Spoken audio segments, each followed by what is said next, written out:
Welcome. So in front of me I have the AirPods first generation and the Huawei P40 Lite E, and I'm going to show you how to connect the AirPods for the Android device. So the first thing is that we have to open the settings of our device and go to the device connection, and right now we have to turn on the Bluetooth, and as you can see now it's turned on our Android device. And right now we have to open the charging case and just wait until the Android phone finds the AirPods.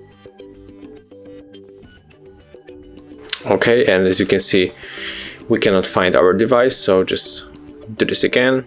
Okay, and right now there are our AirPods, so click on them to pair, and yes, we have to click on the pair again. And right now, as you can see, we are connected to our Android device. So thank you for watching. If I'll help you, leave thumbs ups, comments and subscribe to our channel. See ya in the next videos.